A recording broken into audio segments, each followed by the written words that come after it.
So condition for the existence of Fourier series. Okay, Fourier series exist ചെയ്യാൻ വേണ്ടി കുറച്ച് conditions satisfy ചെയ്യണം. ആ കണ്ടീഷൻസ് ആണ് ഡിറിഷ്ലെ കണ്ടീഷൻസ്. ഓക്കെ, സോ ഡിറിഷ്ലെ കണ്ടീഷൻ പറയുന്നത് എന്താണെന്ന് വെച്ചാൽ ഏതൊരു പീരിയോഡിക് സിഗ്നലിനും ഫോറിയർ സീരീസ് നമുക്ക് ഒബ്റ്റെയിൻ ചെയ്യാൻ പറ്റത്തില്ല. There are certain conditions.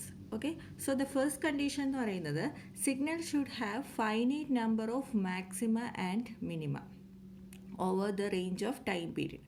Okay, ഒരു ടൈം പീരീഡ്, ഒരു റേഞ്ച് ഓഫ് ടൈം പീരീഡിൽ it should have finite number of maxima and minima എന്ന് പറഞ്ഞാൽ കൺസിഡർ ദിസ് സിഗ്നൽ. ഓക്കെ, ഈ ഒരു സിഗ്നൽ കൺസിഡർ ചെയ്യുവാണെങ്കിൽ ഇതിൻ്റെ ടൈം പീരീഡ് എന്ന് പറയുന്നത് ഇതാണ്. Okay, T0. ഈ ഒരു ടൈം പീരീഡിൽ ദ നമ്പർ ഓഫ് മാക്സിമാസ് എന്ന് പറയുന്നത് ഒരെണ്ണമാണ്. ഈ ഒരെണ്ണം മാത്രമേ ഉള്ളൂ മാക്സിമ. ഓക്കെ, ഇനി ഇത് ഈ ഒരു കേസിലാണ്.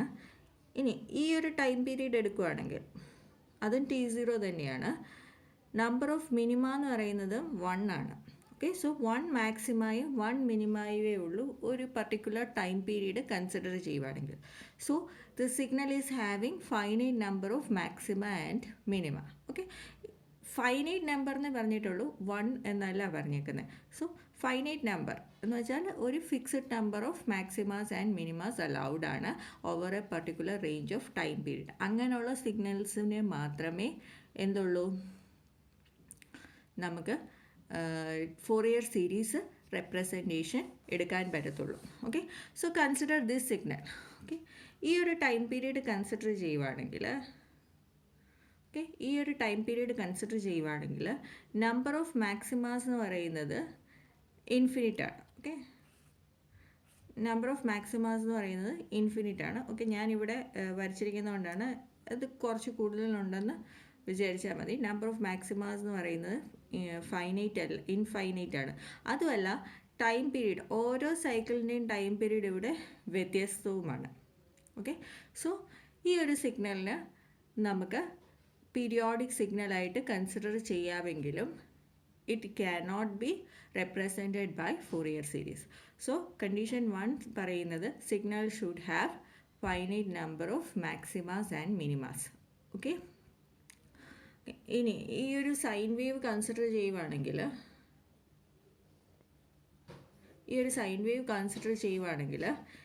ഇതെന്ന് പറയുന്ന പോസിറ്റീവ് മാക്സിമയും ഇതെന്ന് പറയുന്ന നെഗറ്റീവ് മാക്സിമയുമാണ്. സോ ഈ ഒരു പോയിൻ്റാണ് അതിൻ്റെ മിനിമ എന്ന് പറയുന്നത്. ഓക്കെ, സോ മാക്സിമാസും മിനിമാസും തമ്മിൽ തെറ്റിപ്പോയത്. മാക്സിമം എന്ന് പറയുന്നത് ഇത് പോസിറ്റീവ് മാക്സിമവും ഇത് നെഗറ്റീവ് മാക്സിമവുമാണ്. അതിൻ്റെ 0യിലേക്കുള്ള പോയിൻ്റാണ് മിനിമ എന്ന് പറയുന്നത്. സോ ഇതാണ് മിനിമാസ് എന്ന് പറയുന്നത്. ഓക്കെ, സോ ഇവിടെ മാക്സിമം ഇതാണ് ആൻഡ് നെഗറ്റീവ് സൈഡിലേക്ക് പോകുന്നില്ല. സോ നെഗറ്റീവ് മാക്സിമം ഇല്ല, മിനിമം എന്ന് പറയുന്നത് ഇതാണ്. ഓക്കെ, സോ ഫസ്റ്റ് കണ്ടീഷൻ മനസ്സിലായല്ലോ. ഇനി സെക്കൻഡ് കണ്ടീഷൻ പറയുന്നത് signal should have finite number of discontinuities over the range of time period. Okay, it should have finite number of discontinuities. Okay, അപ്പം suppose ഞാൻ ഈ ഒരു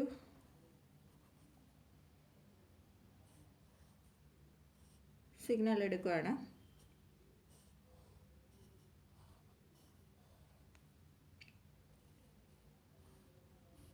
ഓക്കെ, ഇതാണ് എൻ്റെ സിഗ്നൽ എങ്കിൽ this is X of T over the time period T. ഇവിടെ 0യിൽ നിന്ന് 1ലേക്ക് പോയി, there is 1 discontinuity over here. Okay, ഇനി ഇത് 1ൽ നിന്ന് 0യിലേക്ക് പോയി, there is second discontinuity and ഇത് 0യിൽ നിന്ന് 1ലേക്ക് പോയി, there is third discontinuity. Okay, so this is one time period T0. Okay, over the range of time period there is 3 discontinuities. Okay, so variation in the signal അതിനെയാണ് discontinuity എന്ന് പറയുന്നത്.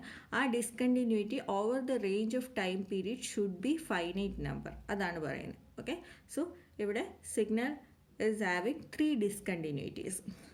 Suppose I am taking a signal like this.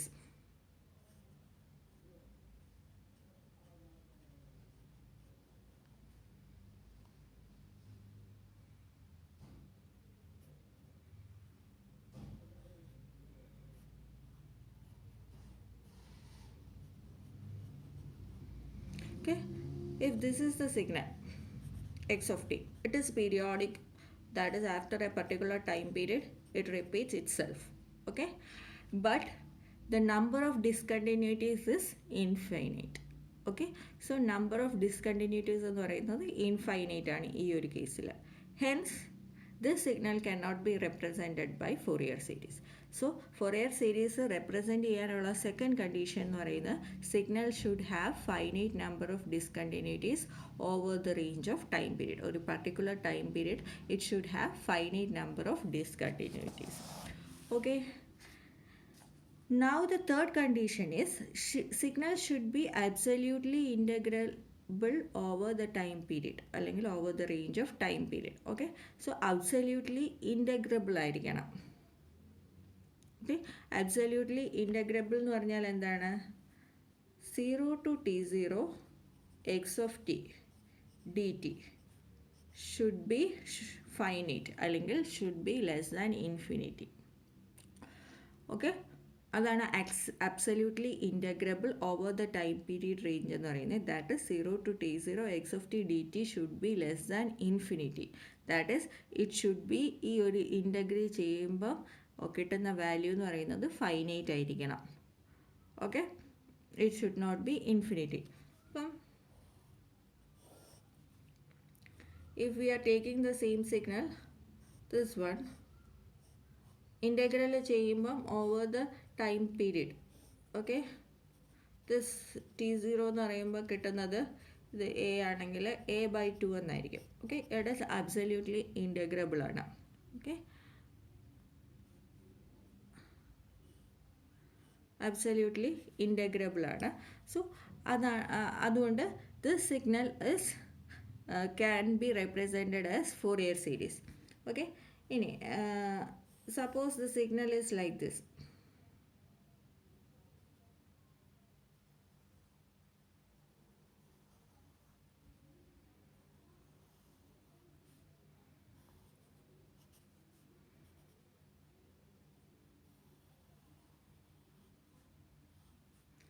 Okay, if the signal is like this,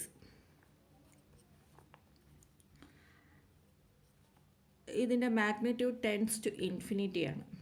so it is not absolutely integrable over the time period t0. So absolutely integrable എന്ന് പറഞ്ഞാൽ 0 to t0 integrate ചെയ്യുമ്പോൾ it should have a value less than infinity, അല്ലെങ്കിൽ it should be a finite value. Okay, so അങ്ങനെയുള്ള സിഗ്നൽസിന് മാത്രമേ periodic സിഗ്നൽസിന് മാത്രമേ നമുക്ക് Fourier series representation കാണത്തുള്ളൂ. ഇതാണ് ഡിറിഷ്ലെ കണ്ടീഷൻസ് എന്ന് പറയുന്നത്. സോ ഫസ്റ്റ് കണ്ടീഷൻ എന്ന് പറയുന്നത് there should be finite number of maxima and minima over a time period. Then there should be finite number of discontinuities over a range of time period. And third condition, the signal should be absolutely integrable over the range of time period. Okay, so എന്താണ് നമുക്ക് തോന്നും it should B absolutely integrable എന്ന് പറയുന്നത് നമ്മൾ നേരത്തെ പഠിച്ച case, അതായത് സ്റ്റെബിലിറ്റിയുടെ കേസിലാണെങ്കിൽ നമ്മൾ -∞ to ഇൻഫിനിറ്റിയാണ് സിഗ്നലിനെ എടുത്തത്. ബട്ട് ഹിയർ നമ്മൾ റേഞ്ച് ഓഫ് ടൈം പീരീഡ് എന്ന് സ്പെസിഫിക്കലി പറഞ്ഞിട്ടുണ്ട്. So it should B absolutely integrable over this range of time period. കാരണം periodic signal is a continuously varying signal from -∞ to infinity. So അതിന് -∞ to infinity എടുക്കുകയാണെങ്കിൽ it is infinity ആയിരിക്കും അതിൻ്റെ integrate ചെയ്യുമ്പോഴുള്ള value. So അതല്ല നമ്മൾ പറയുന്നത് over a time period റേഞ്ചിൽ എന്താണ് it should B absolutely integrable ആണ്. ഇതിൽ നിന്ന് നമുക്ക് പറയാം all energy signals cannot be എന്താണ് represented by Fourier series. All power signals and those signals which are neither power nor energy signals, they can be represented by Fourier series. കാരണം എന്താണ്, energy signals ആവാനുള്ള condition they should be periodic എന്നാണ്. All periodic signals are energy signals എന്ന് നമ്മൾ energy സിഗ്നൽസും power സിഗ്നൽസും പഠിച്ചപ്പോൾ പറഞ്ഞായിരുന്നു. So power സിഗ്നൽസും neither power nor energy signals can be represented by Fourier series if they satisfy these conditions. But energy signals cannot be represented by Fourier series as they are integrated over minus infinity to infinity. അതും ഒരു reason ആണ്. And energy should be infinite for എന്താണ് energy എന്ന് പറയുന്നത് infinite ആണ് energy സിഗ്നൽസിൻ്റെ കാര്യത്തിൽ. So power signals എന്ന് പറയുന്നത് ആണ് പീരിയോഡിക് സിഗ്നൽസ്.